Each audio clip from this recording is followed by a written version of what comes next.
as I scan down my vessel, I'm going to activate my color flow imaging and scan down slowly, looking for flow disturbance within the lumen. It appears so far that my flow is laminar as I enter into the above-knee popliteal artery. And as I become a little bit more distal, I notice that there is quite a bit of flow disturbance right here. Why is that? Well, looking at this very excellent image, what we can see is flow that was once laminar has become non-laminar. There is a significant mosaic of the color flow Doppler suggesting a flow disturbance within the area of that portion of the vessel. Further interrogation with spectral Doppler may provide further insights into what we are seeing.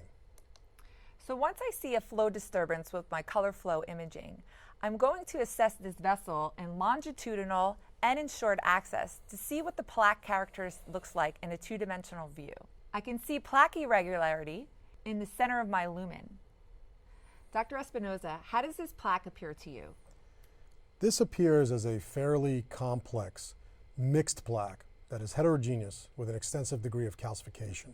You can also appreciate the degree of calcification given the acoustic shadowing seen as the ultrasound beam attempts to penetrate the calcified plaque.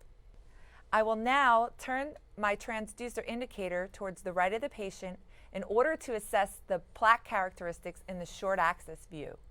In this view, I am assessing the plaque characteristics within the lumen. Now I'm going to interrogate this lesion. By activating my color flow imaging, I'll be able to obtain an accurate measurement of the velocity before my stenosis. Why is this important, Dr. Espinoza? Julie, it's a great question. What you're alluding to would be otherwise characterized as a walk through the area of interest. By obtaining a spectral Doppler velocity proximal to the area of interest, we will have information that will allow us to determine the changes in pressure seen through an area of a stenosis. Within areas of stenosis, we expect a high, turbulent, resistive waveform pattern and flow going through the lesion itself. Once we've moved the spectral Doppler beyond the lesion, we would expect a drop-off, as there is a drop-off in pressure on either side of the lesion, depending on the severity of the stenosis.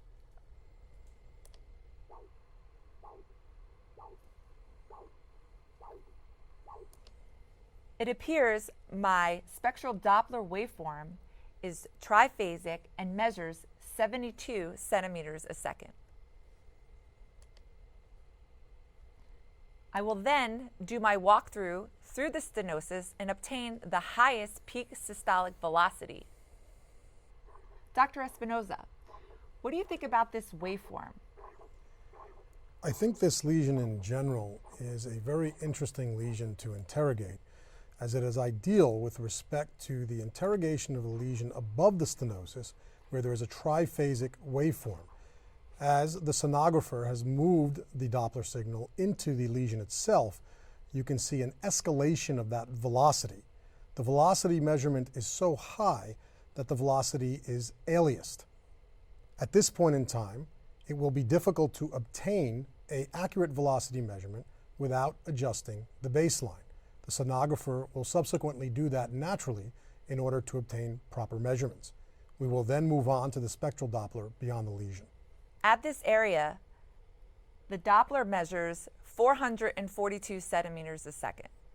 Now I will obtain the velocity just distal to the stenosis. What is this sound and the waveform disturbance that I'm hearing? As you can see, there's been a profound change both not only in the acoustic aspects of the lesion, but also the spectral Doppler. There is a profound dampening of the waveform pressure, and the acoustic sound also is in consistency with that.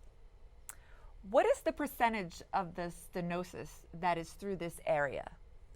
Well, Julie, it's a great question. Every independent ultrasound lab carries different criteria for the most part. With that being said, starting out with a baseline velocity in the most normal segment of superficial femoral artery, which was 100 centimeters per second, now exceeding that of 400, there is at the very least a 4-to-1 step up, which would be consistent with a greater than 70% stenosis and a very significant lesion. This now concludes this segment of the popliteal artery.